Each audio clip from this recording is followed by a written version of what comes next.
Full patch preview 26.10. Systems new from yesterday are small buffs to Doran's Bow and Helm. Doran's Bow is, at this tuning is the most effective, efficient starting item, but the trade-offs to all the others is opening yourself up to dying from ganks and all-ins. So like my prediction was at the beginning that Doran's Blade is going to be better on vast majority of champs, even though like Doran's Bow is more stat efficient because HP is just such a valuable stat for so many champions. But what I don't like about Doran's Bow is that it costs 400 gold. I really feel like this item should just be 450 and 1 potion. It feels so bad to waste money on 2 potions when potions are so garbage. We're also giving a small buff to Doran's Helm as it's predominantly a Cassandra item in the tuning, and we think it can be broadened to more users, okay? I think one thing that's good about Doran's Helm that people don't think about is that it gives you 3 Jack of trade stacks when you buy it, because it gives you like 2 resists. In 26.11, we intend to make change to Cleaver and its interaction stacking with Deathfire Touch to give it an internal cooldown. So this is because of Smolder. Smolder is like the best user of buying Cleaver, and then Deathfire Touch sticks full Cleaver stacks. Leechbane changes are aimed at providing more differentiation to Dusk and Dawn on the move speed and burst damage aspect. However, we don't think we can go much higher than these values. So they're upping the move speed to the same value as Storm Surge, but you guys know how I feel about move speed on items. I think this game becomes significantly worse when there's too much move speed in the game. Cycle Sword is looking a little strong. A little. At the same time, we think after these changes it will still be a bit on the strong side, but we want to give it more time to stabilize and we can discover the shape of the optimized pattern. The thing is, like, I really dislike Cycle Swords. Obviously, like, champs like Zed and Nefir are gonna use it better, because they have range spells and they can like tick it so well with the passive. Yeah, whatever. Zed Nefiri. So Zed and Nefiri are getting the nerf instead of Cycle Sword being nerf. I think Nefiri is still OP regardless. Zed is just benefiting from Cycle Sword and Omniman boots. As 2 of the AD assassins with functional and poke pattern, these champs are always going to benefit from Cycle Sword's new passive the same way if there was no AD Shin item and we added one. We're taking care not to overly nerf these 2 champions. We're giving a small nerf to both champions. Okay. Ambassa, last patch there are changes. We think that was good for the champ long term. Moderate size nerf, restoring a bunch of power back. Okay. Restore power. We're not opting to restore power in any mobility capabilities. I mean, she's probably already too mobile, yeah. Instead, increasing the damage, I guess. So Nivea targeted at Nivea non-mid rolls, so they're nerfing armor, so it's like less of a mid nerf, but it's gonna nerf mid too. But yeah, it's more of a top nerf, I guess. This patch features some modernization changes to Lee Sin, so like ward hopping, okay, like we talked about this already. So Ambassador will have 2 more % in early game on Q, so this is like first max spell, this is only pre-level 9, that's going to be effective. Our healing from abilities will go up by 5%, so more healing. Less monster damage. Wait, this is a lot, by the way. What? Our healing effectiveness as monsters also down. So I feel like Ambassa jungle clear speed is got it with this. This is a lot of nerf. But lane Ambassa is arguably slightly happier. Okay. Gallio, 10 less mana cost on Q. This actually matters because ever since the nerf mana cost on this champ, he was forced to go mana flow band. But now that he might not go phase rush anymore, or like Storm Raider search, it might not be his best keystone, I'm not sure.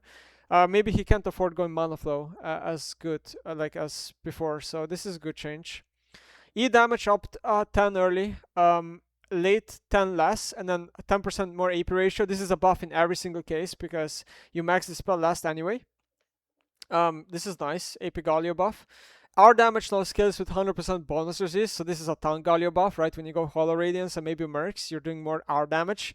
But you shouldn't like overestimate this because Gallio R, you don't use this spell for damage, and the damage is only noticeable on rank 1. So we're talking like level 6 to 10. That's like when it's most noticeable. Once you're level 11, like you're not really noticing the R damage that much anymore. Vukon clone damage up by 10. Okay, Vukon clone duration up by 0.75. Maybe it makes it a bit easier for him to fake, but I'm not sure. Okay, I mean, it adds up more damage, and then maybe you get like a second rotation of Q in, because the clone also strikes with Q. E attack speed up by 5, so this is going to be a clear speed buff, which is nice, and also lane Vukon buff. Okay, I mean, 5%, like, it does a bit. I feel like this is like 1% mostly, maybe, win rate-wise. Sari Q base damage up back by 1 to 5. Access AD conversion back. I don't know if this is fully reverted. I don't remember what was the number before. Attacks during R extend duration by 2.5. Okay, cool. Anivia 2 armor loss and armor growth down by 0.4. This is more than 1% win rate loss, right? 3 armor base is Rad's level of 1% win rate, and then 0.5 is usually also 1% win rate of growth, so this is like close to 2% win rate loss. Maybe a bit less, to be honest. Like 1.5 is my prediction.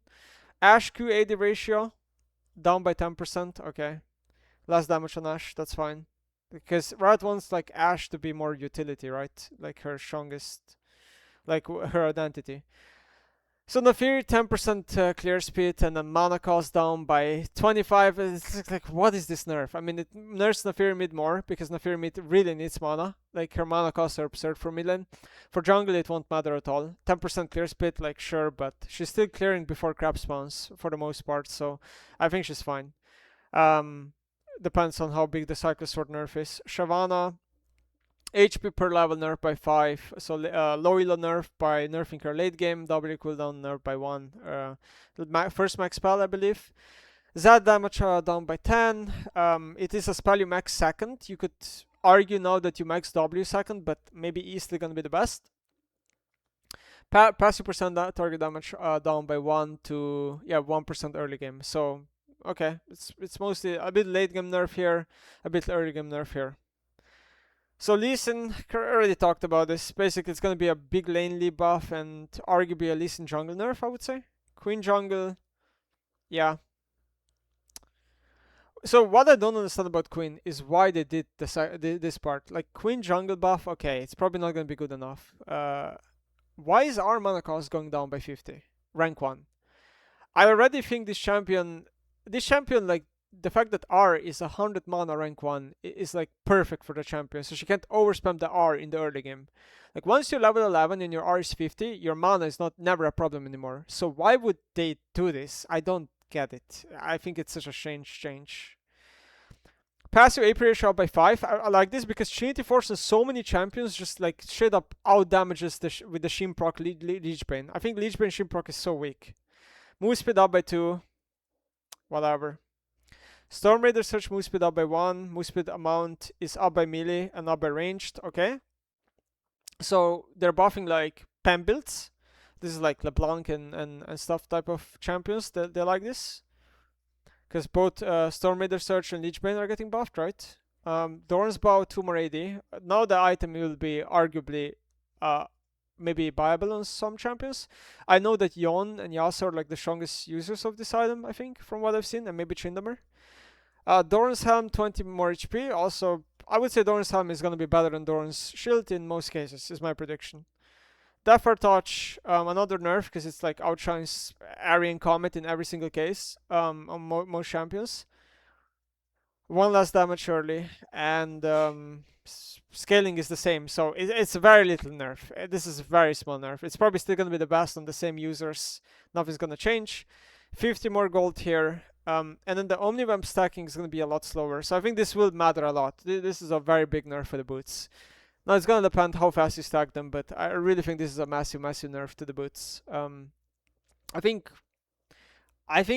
plated steel caps are still like so good, and Lucidity boots / Sorks and mages are mostly better than like the Omnivamp boots. This is still maybe the best uses of these boots, from what I remember, like Smolder, Naafiri, Zed or something like that. So these champs are maybe still gonna be using this.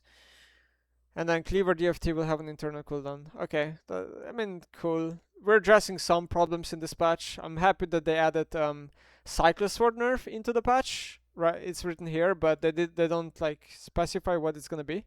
But that item is still problematic, I think.